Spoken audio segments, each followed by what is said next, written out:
아우, 아우, 짜증나. 대체 뭐 하는 거야?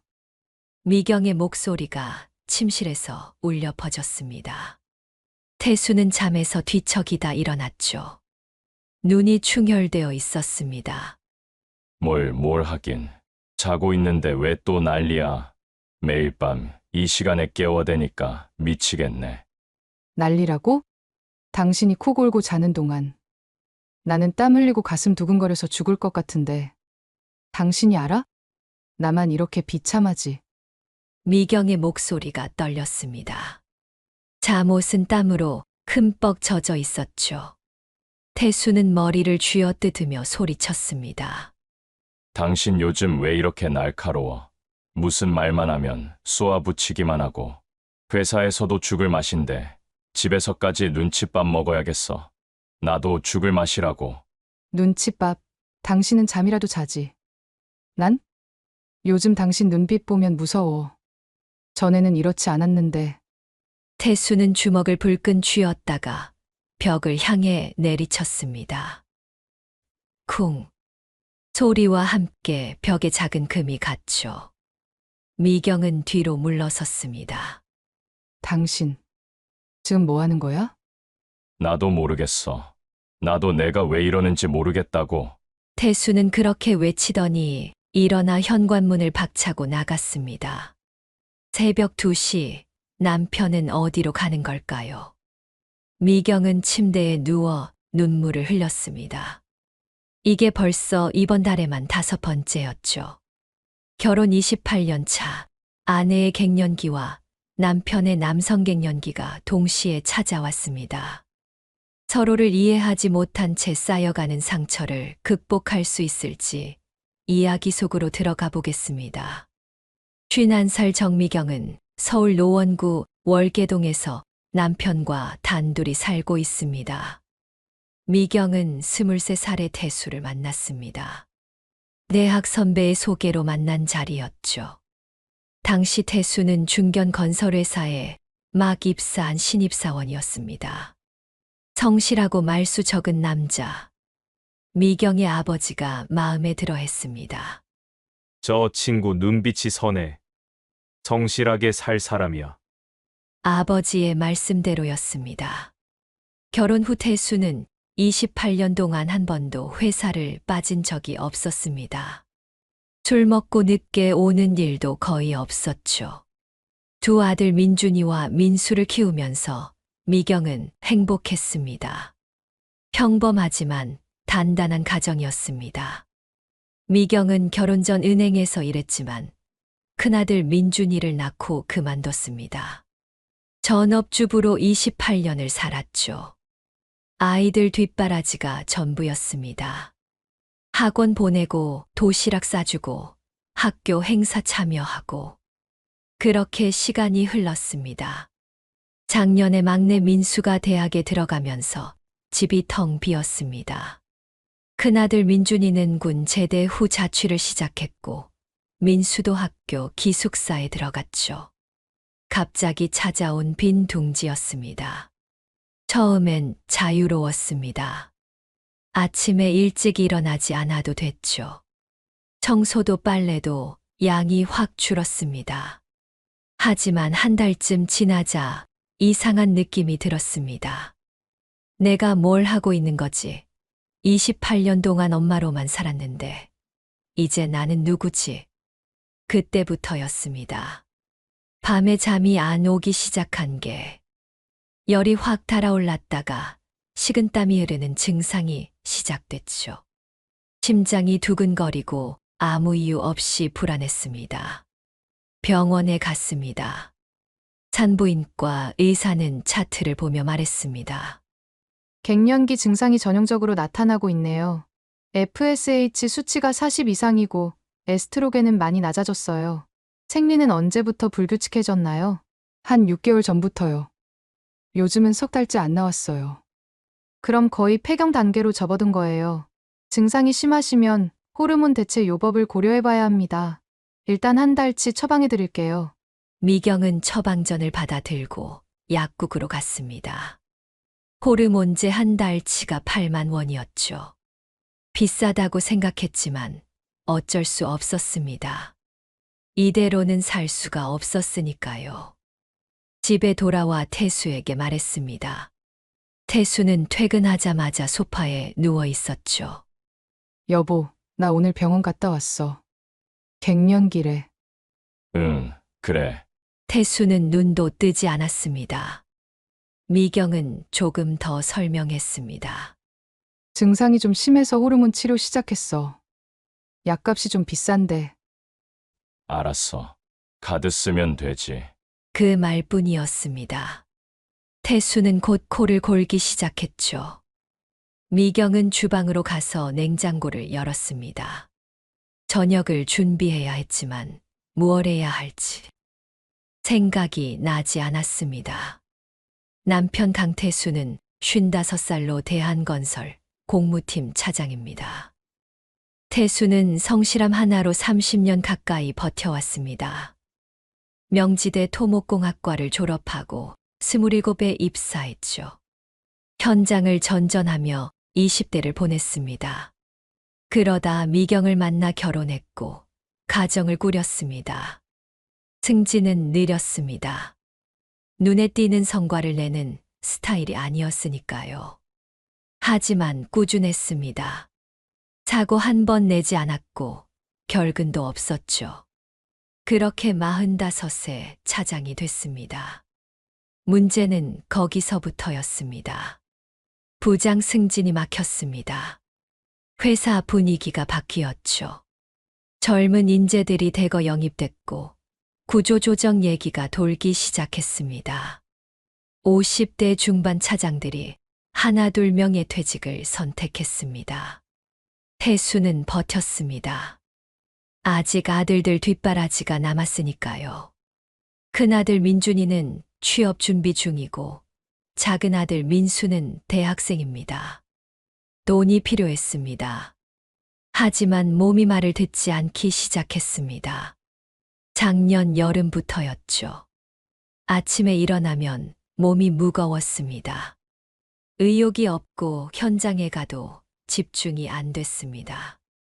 더 심각한 건 감정 조절이었습니다. 사소한 일에 화가 치밀었죠. 후배가 보고서를 잘못 작성하면 소리부터 질렀습니다. 협력업체 직원이 늦게 오면 욕설이 튀어나왔습니다. 예전의 태수가 아니었습니다. 밤에는 잠이 안 왔습니다. 새벽 2, 3시까지 뒤척이다가 겨우 잠들면 5시에 깨어났죠. 그러다 보니 낮에 졸렸습니다. 회의 중에 졸다가 부장에게 지적받은 적도 있었습니다. 성기능도 문제였습니다. 미경이 다가오면 회피했죠. 자신이 없었으니까요. 부부관계가 어색해졌습니다. 미경은 서운해했지만 태수는 차마 말할 수 없었습니다. 어느 날 저녁 태수는 집에 들어서자마자 짜증이 났습니다. 거실이 어질러져 있었죠. 미경은 소파에 누워 TV를 보고 있었습니다. 집이 왜 이래? 청소 안 했어? 미경은 천천히 일어났습니다. 얼굴이 상기되어 있었죠. 오늘 몸이 좀 안 좋아서 조금 이따 할게. 몸이 안 좋아. 어떻게 요즘 당신 맨날 몸이 안 좋아? 당신은 알아? 내가 얼마나 힘든지. 밤마다 잠도 못 자고 하루 종일 몸이 쑤시고. 나도 힘들어. 회사에서 죽을 맛인데 집에 오면 이 꼴이니까. 짜증 나는 거 아니야. 태수는 소리를 지르고 나서 방으로 들어가 문을 닫았습니다. 미경은 거실에 홀로 남았죠. 눈물이 났지만 닦지 않았습니다. 이게 요즘 일상이었습니다. 다음 날 오후 미경은 동네 친구 선영이를 만났습니다. 카페에 앉아 아메리카노를 주문하는데 선영이 물었죠. 미경아, 너 요즘 안색이 왜 그래? 많이 안 좋아 보이는데. 미경은 커피를 한 모금 마시고 나서야 입을 열었습니다. 갱년기래. 병원에서 약 받아 먹고 있어. 선영이는 고개를 끄덕였습니다. 나도 그래. 벌써 2년째야. 처음엔 정말 힘들었는데 약 먹으니까 좀 나아졌어. 근데 미경아, 증상이 어때? 나는 열감하고 불면증이 제일 힘들더라. 나도 똑같아. 밤에 자다가 깨면 온몸이 불덩이 같아. 땀이 비 오듯 쏟아지고. 그럼 더 이상 잠을 못 자. 새벽까지 뒤척이다가 겨우 잠들면 아침이야. 선영이는 미경의 손을 잡았습니다. 알아. 나도 그랬어. 그때가 제일 힘들었지. 근데 미경아, 남편은 이해해줘? 미경은 고개를 저었습니다. 눈가가 붉어졌죠. 남편도 요즘 이상해. 짜증이 늘었고 화도 잘 내. 어제는 벽을 주먹으로 쳤어. 우리 요즘 맨날 싸워. 선영이는 한숨을 쉬었습니다. 아이고, 우리 남편도 그랬어. 50 넘어가니까 완전히 다른 사람 되더라. 사소한 일에 폭발하고 맨날 피곤하다고 하고 나는 내가 뭘 잘못했나 싶어서 미칠 것 같았어. 정말? 너네 남편도 그래? 그럼 남자들도 나이 들면 뭔가 힘든 시기가 있나 봐. 나는 그때 너무 힘들어서 이혼까지 생각했어. 이혼까지 생각했어? 응, 진심이었어. 근데 지금 생각하면 다행이야. 그 고비 넘긴 게. 미경아, 너희 부부 둘 다 그렇게 예민하고 힘들면 정말 위험해. 서로가 서로를 이해 못 하거든. 둘 다 힘든데 상대방도 힘든 줄 모르니까 자기만 피해자라고 생각하게 돼. 미경은 선영이의 말이 정확히 들어맞는다고 느꼈습니다. 맞아. 나도 요즘 그래. 내가 이렇게 힘든데 남편은 이해도 안 해주고 짜증만 낸다고 생각했어. 남편도 똑같이 생각하고 있을 거야. 자기가 이렇게 힘든데 당신은 왜 이해 안 해주냐고. 그럼 어떻게 해야 해? 선영이는 가방에서 명함 하나를 꺼냈습니다.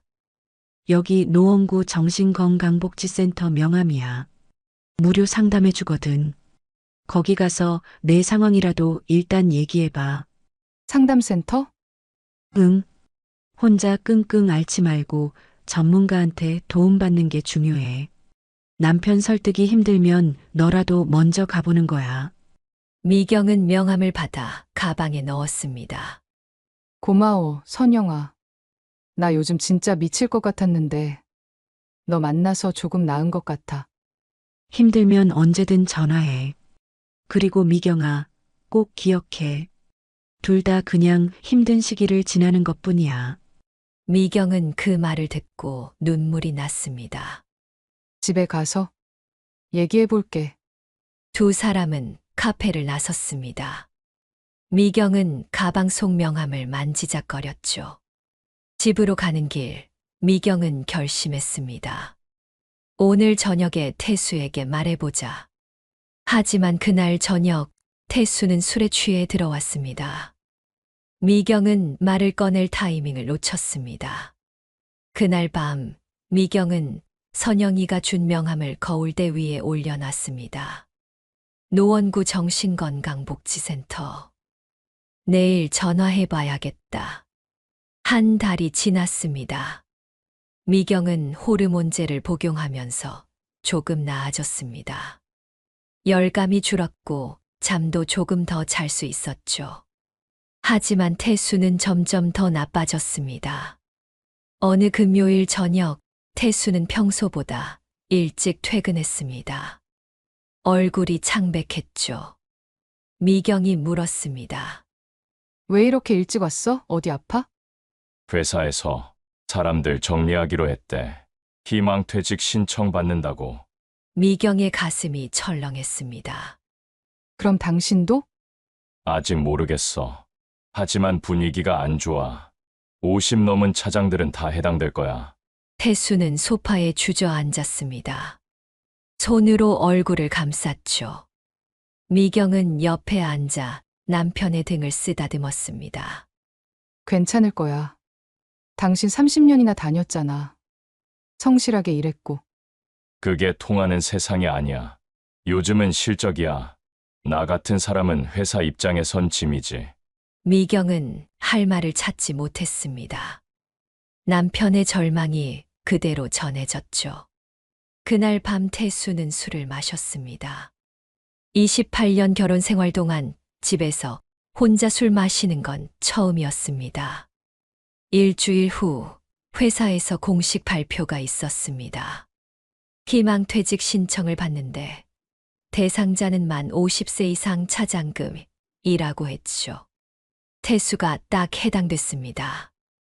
그날 저녁 태수는 술에 취해 집에 왔습니다. 비틀거리며 현관문을 열고 들어왔죠. 미경이 놀라서 달려갔습니다. 여보, 술 많이 마셨네. 괜찮아? 괜찮긴 뭐가 괜찮아. 30년 다닌 회사에서 나보고 나가래. 태수는 소파에 쓰러졌습니다. 미경은 물을 떠다 줬죠. 태수는 물잔을 받아들더니 바닥에 내동댕이 쳤습니다. 물이 사방으로 튀었습니다. 이게 다 무슨 소용이야. 내 인생이 이게 뭐야. 미경은 깜짝 놀랐습니다. 태수가 물건을 던진 건 결혼 후 처음이었죠. 미경이 다가가려 하자 태수가 손을 휘둘렀습니다. 가까이 오지 마. 혼자 있고 싶어. 미경은 뒤로 물러섰습니다. 가슴이 두근거렸죠. 공포였습니다. 저 사람이 내 남편이 맞나 싶었습니다. 다음 날 오전 10시, 미경은 정신건강복지센터를 찾았습니다. 상담사는 40대 중반쯤 돼 보이는 여성이었습니다. 부드러운 미소를 지으며 미경을 맞았죠. 편하게 앉으세요. 저는 이수진 상담사예요. 어떤 어려움이 있으신가요? 미경은 지난 1년간의 일을 설명했습니다. 자신의 갱년기 증상, 남편의 변화, 밤마다 반복되는 싸움, 최근의 폭력적 행동까지. 말하다 보니 눈물이 났죠. 저도 밤에 잠을 못 자서 예민한데 남편은 코 골며 잘 자거든요. 그걸 보면 화가 나요. 나는 이렇게 힘든데 옆에서 편하게 잠들면. 근데 남편은 제가 깨우니까 화를 내요. 자기도 힘든데 왜 자꾸 깨우냐고. 상담사는 고개를 끄덕이며 메모를 했습니다. 서로의 고통을 이해하지 못하고 계시네요. 일단 미경님 본인의 상태부터 점검해 보죠. 말씀 들어보니 미경님 본인의 갱년기 증상도 심각하지만 그로 인한 불안감과 우울감이 더 커 보여요. 그럼 제가 우울증인가요? 네, 갱년기 우울증 증상이 보입니다. 불안감이 극도로 높아지신 것 같아요. 그리고 경제적인 불안감을 동시에 느끼고 계세요. 미경은 손으로 얼굴을 감쌌습니다. 맞아요. 어떻게 해야 할지 모르겠어요. 상담사는 티슈를 건네며 계속 말했죠. 부인께서 지금 가장 힘드신 건 뭔가요? 남편이 저를 이해 안 해주는 것 같아요. 제가 아픈 걸 알면서도 짜증만 내요. 그리고 요즘은 소파에만 누워 있어요. 마치 모든 걸 포기한 것처럼요. 그 무기력한 모습이 미경님을 더 불안하게 만드는군요. 미경은 고개를 끄덕였습니다. 그럼 어떻게 해야 해요? 상담사는 책상 서랍에서 팸플릿 한 장을 꺼냈습니다. 갱년기 우울증과 불안 극복하기였죠. 일단 미경님 본인의 마음부터 챙겨야 해요. 지금처럼 불안에 압도당하면 올바른 판단을 할 수 없어요. 그리고요? 그리고 부부 상담을 제안해 보세요. 남편분 문제라고 하시면 거부하실 거예요. 남자분들은 자존심이 있으니까요. 대신 우리 관계의 문제라고 하시는 거예요. 여보, 우리 요즘 대화가 없으니까 부부 상담 받아보는 게 어때? 라고 받아들일까요? 솔직히 말씀드리면 쉽지 않을 거예요. 특히 지금처럼 남편분이 희망퇴직 이야기가 나와 자존감이 무너진 상태라면 더더욱요. 하지만 시도는 해봐야 해요. 안 하면 상황은 더 나빠질 수밖에 없거든요. 미경은 고개를 끄덕였습니다. 근데 선생님 솔직히 말씀드리면 저도 지쳐요. 나도 아픈데 왜 내가 남편까지 챙겨야 하나 싶어요. 상담사는 미경의 손을 잡았습니다. 그 마음 충분히 이해해요. 억울하시죠? 하지만 부인, 이렇게 생각해 보세요. 지금 두 분은 한 배를 탄 거예요. 배에 구멍이 났는데 서로 상대방 탓만 하고 있으면 배가 가라앉아요. 누군가는 먼저 구명조끼를 챙겨야 해요. 그게 부인이 될 수도 있고 남편분이 될 수도 있어요. 중요한 건 시작하는 거예요. 미경은 깊은 한숨을 쉬었습니다. 알겠어요. 해볼게요. 상담사는 명함을 건넸습니다. 이건 제 명함이에요. 힘드시면 언제든 연락 주세요. 그리고 한 가지 더 말씀드릴게요. 부인께서 지금 가장 먼저 하셔야 할 일은 본인 건강 챙기는 거예요. 약 잘 드시고, 잠 잘 자려고 노력하시고, 스트레스 관리하시고, 본인이 무너지면 아무것도 할 수 없어요. 네. 감사합니다. 미경은 상담실을 나섰습니다. 손에는 팸플릿 한 장과 명함이 들려 있었죠. 집으로 돌아오는 길, 미경은 팸플릿을 펼쳐봤습니다.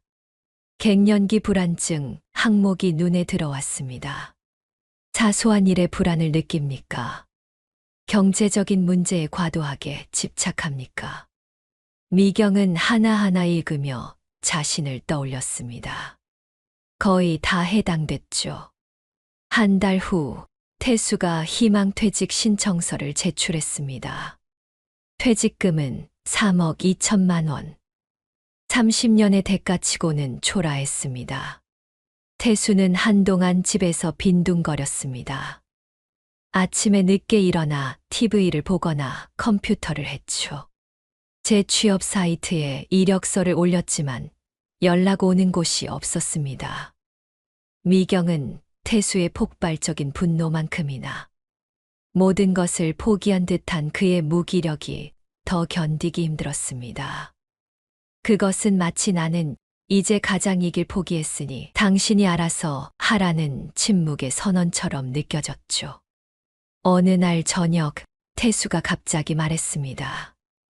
나 내일 친구 만나기로 했어. 대학 동기 재훈이. 얘도 작년에 퇴직했는데 지금 치킨집 하고 있대. 다음 날 태수는 재훈이를 만나고 오더니 얼굴에 생기가 돌았습니다. 여보, 재훈이 치킨집 대박 났대. 한 달에 순수익 700만 원 나온대. 나보고도 해보라고 하더라. 미경의 가슴이 철렁 내려앉았습니다. 며칠 후 태수는 재훈이와 함께 매물을 보러 다녔습니다.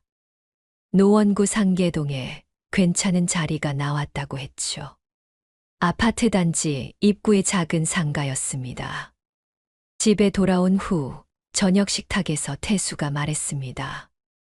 여보, 내가 계산해봤어. 총 1억 2천이면 돼. 미경은 수저를 내려놓았습니다. 1억 2천? 그럼 퇴직금의 거의 3분의 1이 넘잖아. 그래도 장사 잘 되면 2년 안에 뽑아.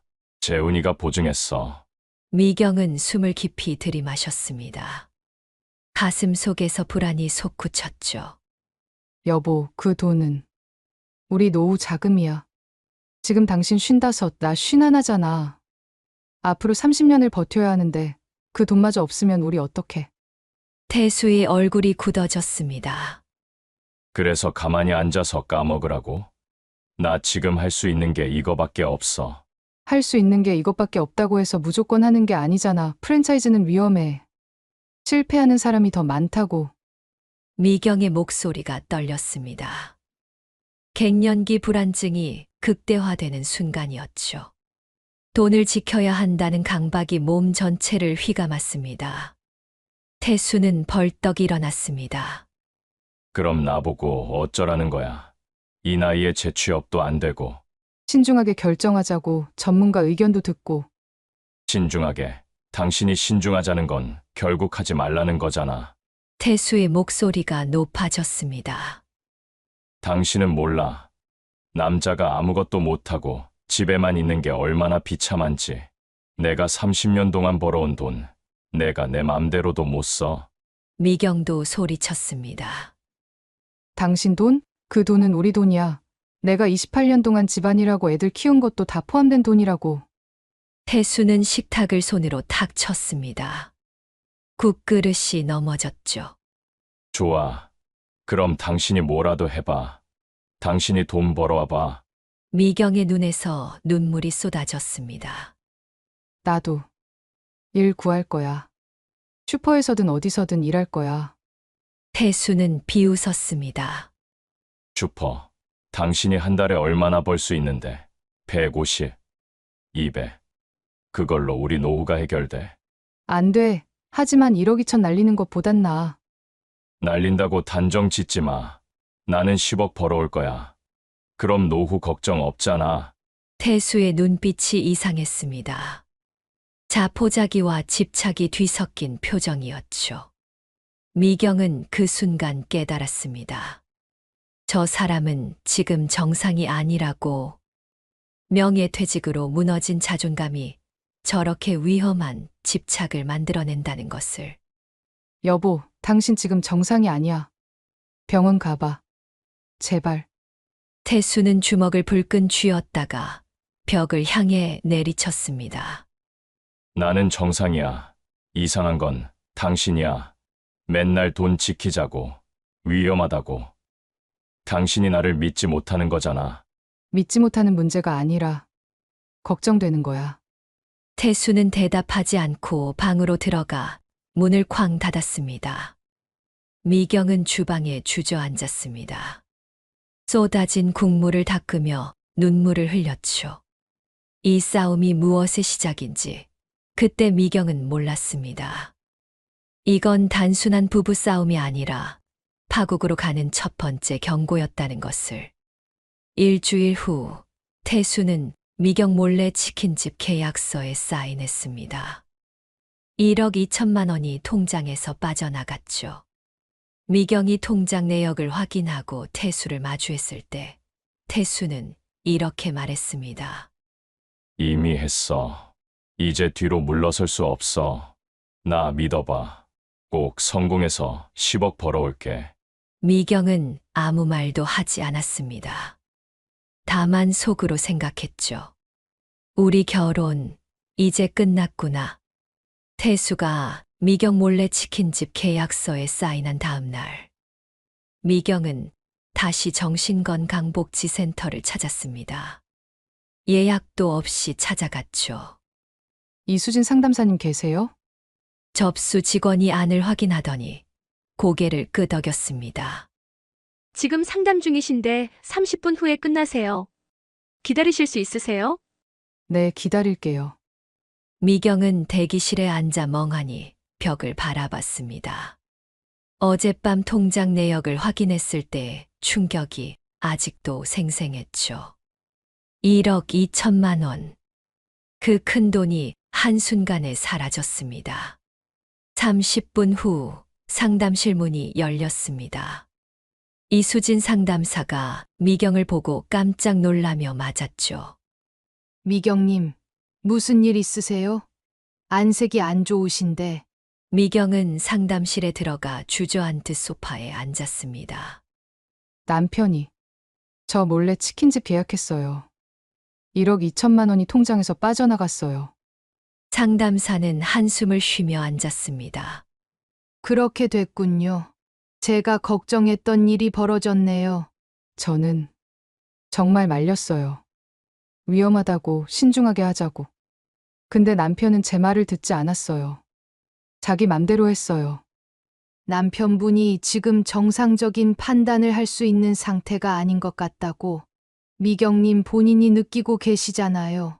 희망퇴직으로 자존감이 무너졌고 감정 조절도 안 되는 상태에서 위험한 결정을 내리신 거죠. 미경은 눈물을 흘렸습니다. 이제 어떡해요? 그 돈은 우리 노후 자금이었는데. 상담사는 티슈를 건네며 조심스럽게 말했습니다. 이미 계약하신 거면 되돌릴 수 없어요. 지금 미경님께서 하실 수 있는 건 미경님 본인을 지키는 거예요. 저를 지켜요? 네. 일단 남은 돈을 지키세요. 통장을 분리하세요. 생활비 통장과 노후 자금 통장을 따로 만드시는 거예요. 그리고 노후 자금 통장은 남편분이 접근할 수 없게 하세요. 그게 가능할까요? 남편이 알면 또 싸울 텐데. 싸우더라도 해야 해요. 안 그러면 남은 돈마저 다 잃을 수 있어요. 미경은 고개를 끄덕였습니다. 하지만 마음 한편으로는 배신하는 것 같았죠. 그리고 현실적인 대비도 하셔야 해요. 현실적인 대비요? 치킨집이 실패할 가능성을 염두에 두셔야 해요. 통계적으로 5년 내 폐업률이 80%예요. 특히 경험 없는 중년 창업은 더 위험하고요. 만약 실패하면 부인께서 경제활동을 하셔야 할 수도 있어요. 저도 일을 해야 한다는 말씀이세요? 네. 지금부터 준비하세요. 나이가 51이시니까 선택지가 많지 않아요. 동네 슈퍼, 식당, 요양보호사, 이런 쪽을 알아보세요. 미경은 가슴이 답답했습니다. 28년 동안 전업주부로 살았는데 이제 와서 일을 하라니. 상담사는 미경의 표정을 읽고 부드럽게 말했습니다. 두렵죠. 하지만 부인, 이건 준비예요. 최악의 상황에 대비하는 거예요. 실제로 그런 일이 안 생길 수도 있지만 만약을 위해 준비하는 게 현명한 거예요. 알겠어요. 그리고 한 가지 더. 지금 가장 조심하셔야 할 게 우울증이에요. 갱년기에 경제적 스트레스까지 겹치면 우울증이 올 수 있어요. 증상 지켜보시다가 심해지면 정신과 진료 받으세요. 약물 치료가 필요할 수도 있어요. 미경은 명함을 받아 가방에 넣었습니다. 선생님, 솔직히 물어봐도 될까요? 물론이죠. 제 결혼 시킬 수 있을까요? 상담사는 잠시 침묵했습니다. 그리고 조심스럽게 대답했죠. 솔직히 말씀드리면 지금 상태로는 어려워 보여요. 두 분 모두 감정적으로 너무 고갈되어 있고 서로를 지탱할 여력이 없어요. 거기에 경제적 문제까지 겹치면 관계가 버티기 힘들어요. 미경은 예상했던 답이었지만 실제로 듣고 나니 눈물이 났습니다. 근데 부인, 꼭 기억하세요. 결혼이 끝난다고 인생이 끝나는 건 아니에요. 쥐나 나면 앞으로 30년, 40년을 더 사셔야 해요. 독이 되는 관계를 억지로 붙잡고 있는 것보다 건강하게 놓아주는 게 나을 때도 있어요. 미경은 고개를 끄덕였습니다. 상담실을 나서는 길, 미경은 결심했습니다. 통장을 분리하자. 일자리를 알아보자. 그리고 최악의 상황에 대비하자.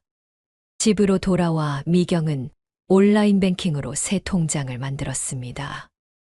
2억을 새 통장으로 옮겼죠. 그날 저녁 태수가 통장 내역을 확인하고 물었습니다. 돈이 왜 이것밖에 없어? 2억이 어디 갔어? 미경은 침착하게 대답했습니다.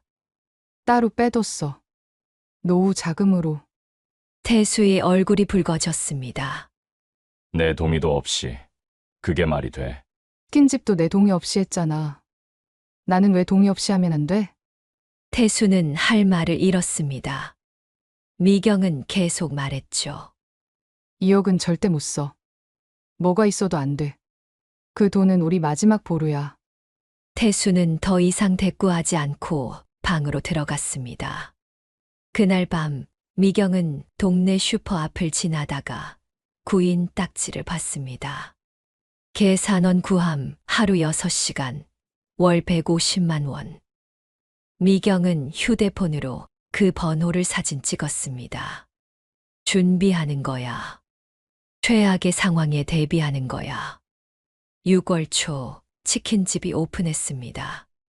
첫 주는 괜찮았습니다. 오픈 이벤트로 하루 매출 50만 원 정도가 나왔죠. 태수는 기뻐했습니다. 봐, 내 말이 맞지? 잘 되고 있어. 하지만 한 달 후부터 주문이 뚝 끊겼습니다. 하루 매출이 20만 원 밑으로 떨어졌죠. 얼마 후에는 근처에 다른 치킨 프랜차이즈가 생겼습니다. 1+1 행사를 하는 바람에 손님들이 그리로 몰렸습니다. 한 달이 지났을 때 정산을 해봤습니다. 순이익은 100만 원. 재훈이 말한 700만 원과는 천지 차이였죠.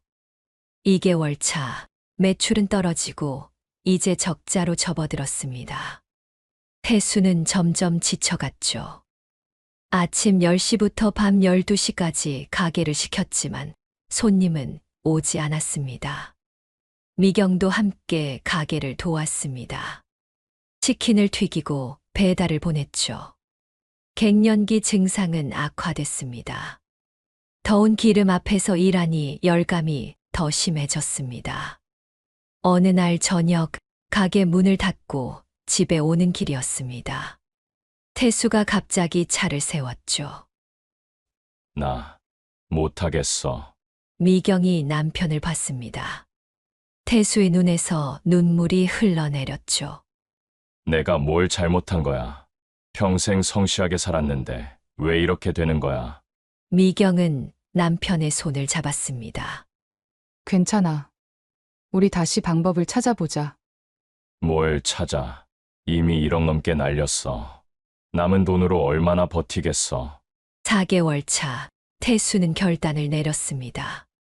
가게 정리하자. 더 이상은 못 버티겠어. 결국 권리금을 포기하고 가게를 정리했습니다. 8월 말 치킨집은 문을 닫았습니다. 4개월 만이었죠. 태수는 아파트 경비직에 취직했습니다. 월급 230만 원, 하루 12시간 근무.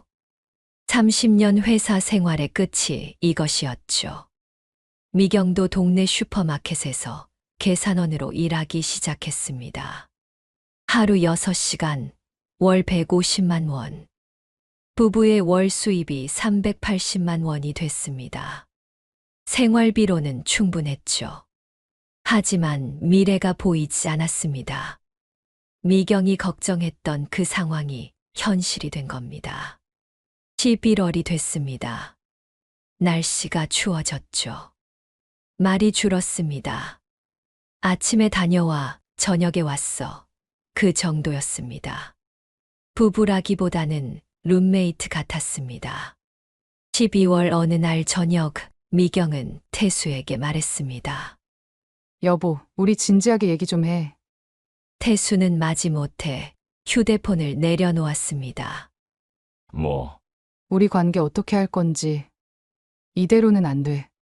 그럼 어떻게 하자는 거야? 같이 상담받아. 아니면 최소한 대화라도 해. 우리 요즘 남남처럼 지내잖아. 태수의 얼굴이 굳어졌습니다. 내가 지금 그럴 여유가 있어 보여. 하루하루 버티기도 힘든데. 나도 힘들어. 나도 일하고 갱년기 겪으면서 버티고 있어. 목소리가 높아졌습니다. 태수도 소리를 질렀죠. 그럼 헤어지자. 이혼하면 되잖아. 순간 정적이 흘렀습니다. 12월 중순, 태수와 미경은 이혼을 결정했습니다. 합의 이혼이었죠. 재산은 반반으로 나누기로 했습니다. 통장에 남은 돈 2억, 각자 1억씩. 1월 초 이혼 서류를 제출했습니다. 주민센터에 함께 가서 이혼 신고서에 도장을 찍었죠. 28년 결혼이 종이 한 장으로 끝났습니다. 밖으로 나오는 길, 태수가 미경에게 말했습니다. 그동안 수고했어. 미안하고 고마웠어. 미경은 대답하지 않았습니다. 그냥 고개만 끄덕였죠. 1월 중순, 태수가 집을 떠났습니다. 미경은 현관에서 배웅했죠. 잘 지내. 당신도. 태수는 짐을 들고 계단을 내려갔습니다. 미경은 문을 닫고 거실에 주저앉았죠. 빈집이 너무 컸습니다. 6개월이 지났습니다. 7월, 무더운 여름이었죠. 미경은 여전히 슈퍼에서 일했습니다.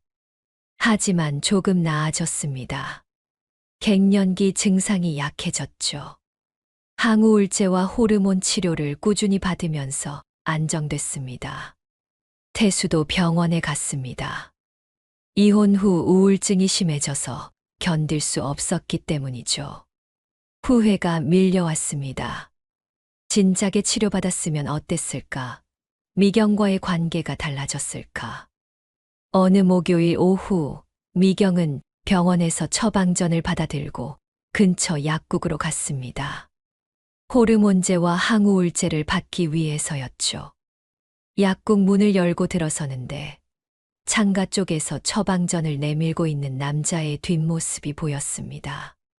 익숙한 뒷모습이었습니다. 태수였습니다. 미경은 잠시 망설였지만 그냥 나갈 수도 없었습니다. 약을 받아야 했으니까요.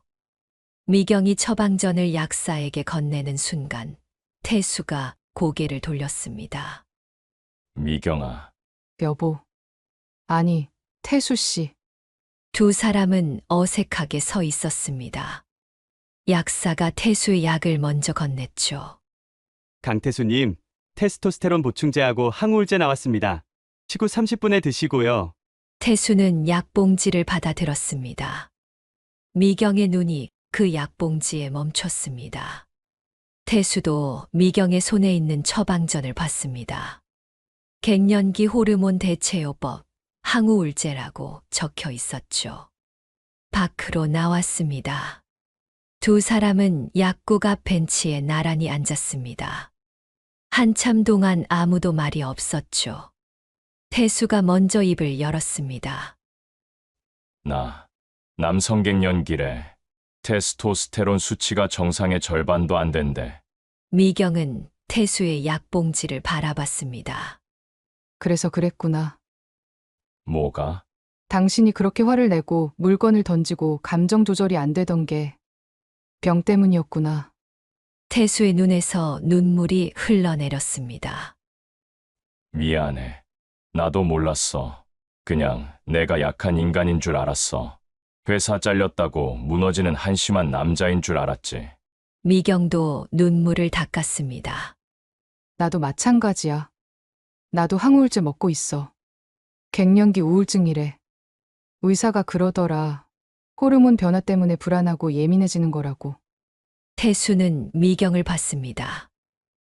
그럼 당신이 밤마다 깨서 나를 깨우고 화내고 돈 걱정하던 것도 병 때문이었어. 갱년기 불안증. 특히 돈에 대한 강박이 심해지는 게 증상 중 하나래. 나도 왜 그렇게 집착했는지 이제야 알았어. 태수는 고개를 떨구었습니다. 우리 바보였네.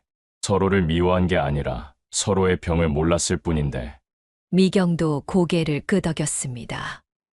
그러게. 우리 서로를 적이라고 생각했잖아. 근데 사실은 우리 둘 다 같은 병을 앓고 있었던 거야. 갱년기라는 병을. 태수가 물었습니다. 진작 병원 갔으면 우리 달라졌을까? 미경은 잠시 생각했습니다. 모르겠어. 어쩌면 달라졌을 수도 있고, 어쩌면 아니었을 수도 있고. 근데 확실한 건 우리가 서로를 더 이해했을 거야. 태수는 약봉지를 손에 쥐었습니다. 이 약봉지를 보니까 당신이 원망스럽지 않아. 당신이 나를 괴롭힌 게 아니라 당신도 아팠던 거잖아. 미경도 자신의 약봉지를 봤습니다. 나도 그래. 당신이 날 무시하거나 공격한 게 아니라 당신도 아팠던 거지.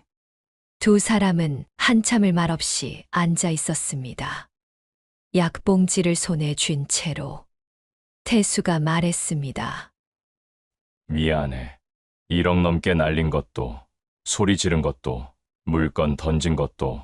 미경도 말했습니다. 나도 미안해. 당신 말 안 들어준 것도, 의심한 것도, 차갑게 대한 것도. 하지만 두 사람 모두 알고 있었습니다. 이제 돌아갈 수 없다는 것을. 이미 많은 것이 부서졌다는 것을. 태수가 일어났습니다. 그래도 알게 돼서 다행이야. 우리가 서로를 미워할 이유가 없었다는 걸. 미경도 일어났습니다. 그래. 그거 하나만으로도 위로가 돼. 두 사람은 헤어졌습니다. 각자의 길로 돌아갔죠. 하지만 이제 원망은 없었습니다. 약봉지가 알려준 진실.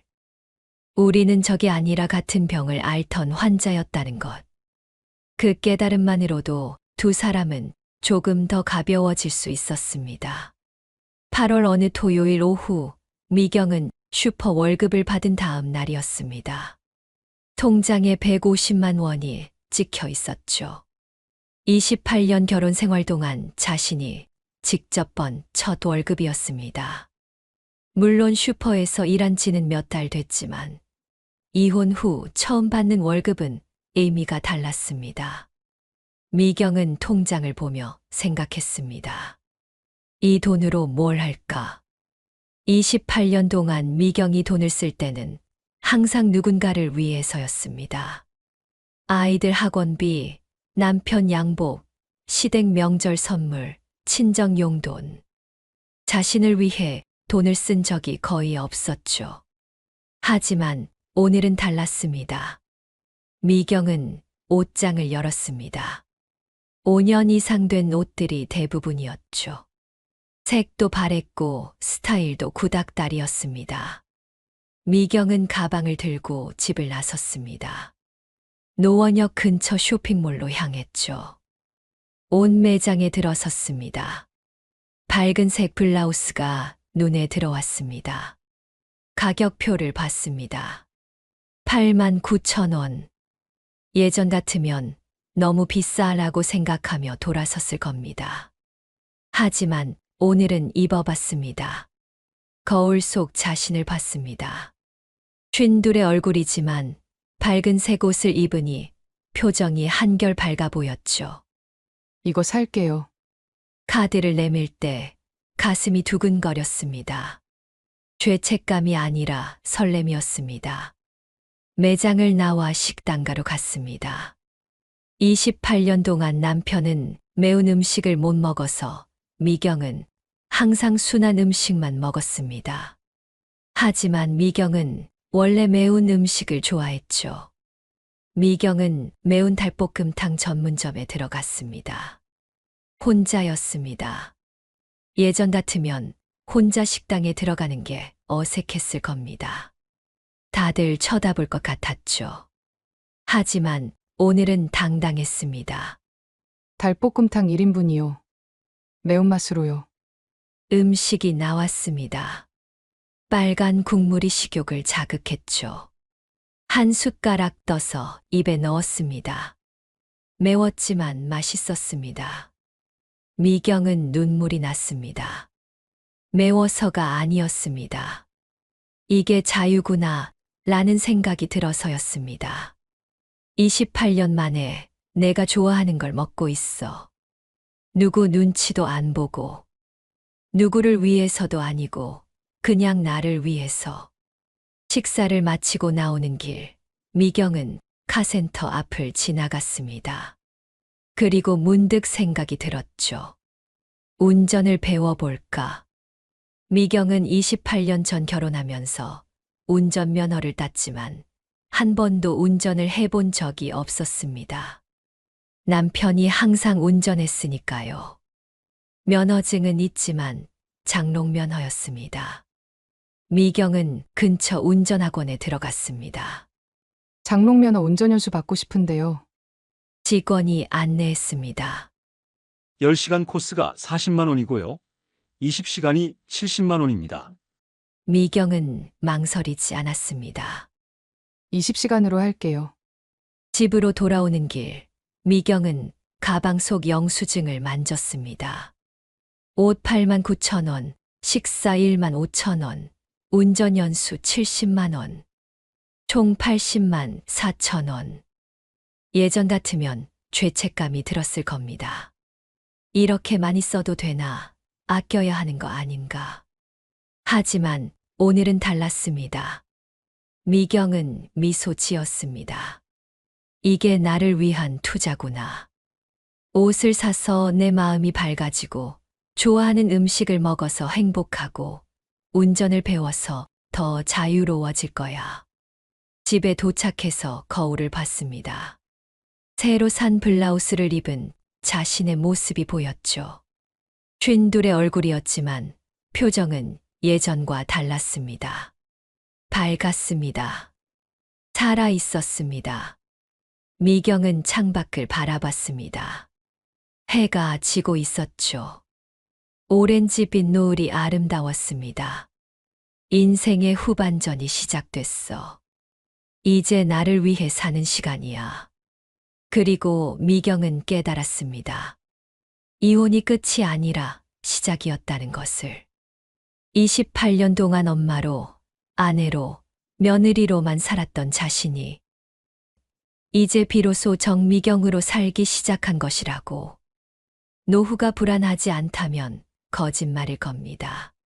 1억으로 20년, 30년을 버텨야 하죠. 쉽지 않을 겁니다. 하지만 미경은 포기하지 않기로 했습니다. 일할 수 있을 때까지 일하고, 건강 관리하고, 친구들과 어울리고, 운전도 배우고, 좋아하는 음식도 먹고, 그렇게 하루하루 살아가기로 했습니다. 다음 주 월요일부터 운전 연수가 시작됩니다. 미경은 벌써부터 기대됐습니다. 언젠가는 내 차를 몰고 어디든 갈 수 있을 거야. 혼자서, 당당하게. 방 한 구석에는 28년 동안 모았던 가족 사진들이 상자에 담겨 있었습니다. 미경은 그 상자를 열지 않았습니다. 아직은 아팠으니까요. 하지만 언젠가는 열어볼 수 있을 거라고 생각했습니다. 그때는 아픔이 아니라 추억으로 볼 수 있을 거라고. 서로를 놓아주는 것도 사랑이라는 걸 이제는 알 것 같았습니다. 그리고 자신을 찾아가는 것도 사랑이라는 걸. 미경은 새로 산 블라우스를 다시 한번 쓰다듬었습니다. 그리고 미소 지었습니다. 괜찮을 거야. 나는 괜찮을 거야. 여러분, 오늘 이야기 어떠셨나요? 만약 미경과 태수가 조금 더 일찍 서로의 손에 들린 것이 이혼 서류가 아니라 약봉지였다면 두 사람의 28년은 달라졌을까요? 이 이야기는 갱년기가 참고 견디는 것이 아니라 무시하고 방치했을 때 서로의 삶을 무너뜨릴 수 있는 무서운 병일 수 있음을 보여줍니다. 어쩌면 갱년기는 내 자신과 배우자를 진정으로 이해할 수 있는 신이 주신 마지막 기회일지도 모릅니다. 이 여정 속에서 당신만의 행복을 찾아가시길 기원합니다. 구독, 좋아요는 제게 큰 힘이 됩니다. 새벽 4시. 저는 오늘도 비닐하우스에서 눈을 뜹니다. 또 못 잤네. 천장에서 떨어지는 물방울 소리. 비닐하우스 특유의 냄새. 제가 왜 이런 곳에서 살고 있는지 궁금하신가요? 제 이야기 들려드리겠습니다. 안녕하세요. 저는 74세 김철수입니다. 이혼 후 15년 홀로 살아온 저에게 유일한 동반자는 불면증이었습니다. 통장을 꺼내봅니다. 잔액 7,030만 원. 이게 전부야.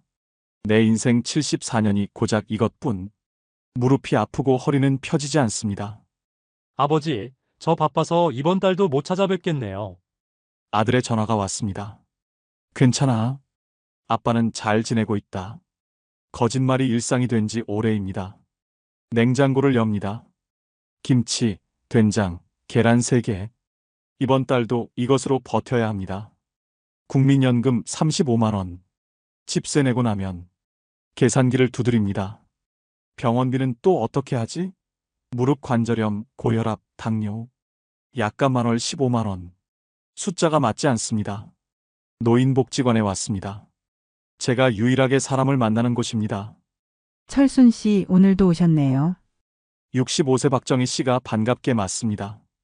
혼자 있으면 답답해서 무료 급식을 받으며 대화를 나눴습니다. 요즘 물가가 너무 올라서. 그러게. 살기가 점점 힘들어져.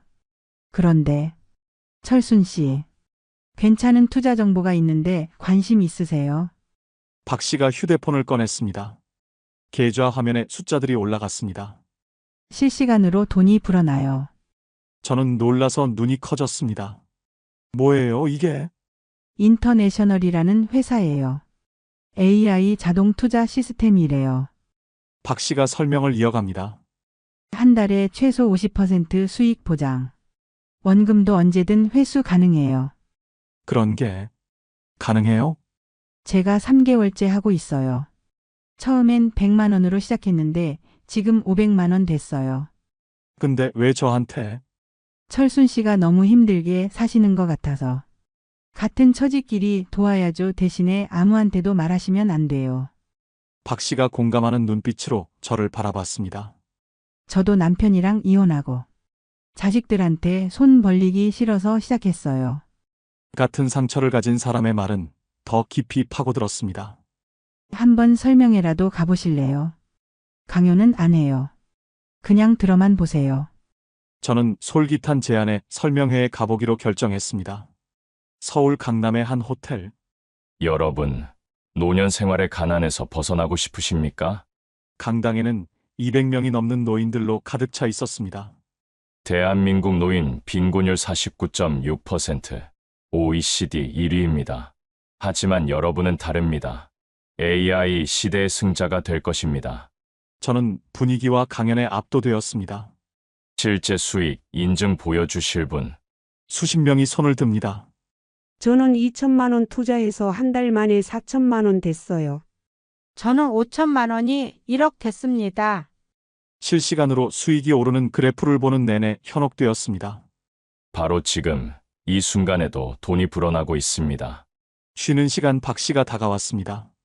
어때요? 대단하지 않아요? 근데 사기는 아닐까요? 철순 씨, 저를 못 믿으세요? 3년을 함께한 제가 철순 씨를 속이겠어요?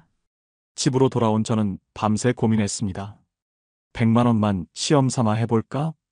다음 날 아침 떨리는 손으로 앱을 다운로드했습니다. 회원 가입을 하고 계좌 연동하여 100만 원을 이체하였습니다. 1시간 후 수익 발생 3천 원. 하루 뒤 돈이 불어나더니 일주일 만에 115만 원이 되었습니다.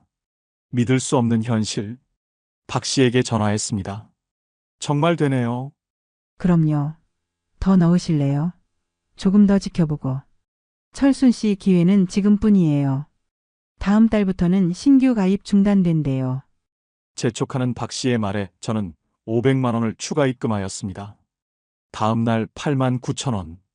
이틀 후 15만 6천 원. 사흘 후 23만 4천 원. 통장을 확인할 때마다 심장이 뛰었습니다. 이게 실화야? 그리고 2주가 지난 뒤 600만 원이 823만 원이 됐습니다. 손이 떨립니다. 믿기지가 않아서 저는 출금 테스트를 해보았습니다. 100만 원 출금 신청 다음 날 은행 입금 100만 원.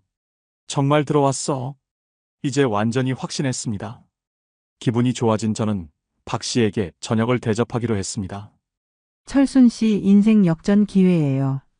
큰돈 넣으면 큰돈 법니다. 그래도 7천만 원은 너무. 제가 먼저 보여드릴게요. 박 씨가 폰을 보여줬습니다. 저 어제 8천만 원 더 넣었어요. 이제 총 1억 3천 투자 중이에요. 한 달 후면 2억 6천이 돼요. 그럼 평생 이자로 살 수 있어요. 그날 밤 저는 계산을 해보았습니다. 7천만 원이 1억 4천이 되면 월 이자만 700만 원. 집도 옮기고 병원도 제대로 다니고 아들한테 용돈도 주고 74년 고생의 보상이 눈앞에 있습니다. 저는 달콤한 상상에 빠져 있었죠. 그리고 다음 날 은행에 갔습니다. 7,030만 원 전에 이체하시겠습니까? 네. 직원이 걱정스럽게 묻습니다. 어디에 쓰시는 건지. 아, 그냥 적금 옮기는 거예요.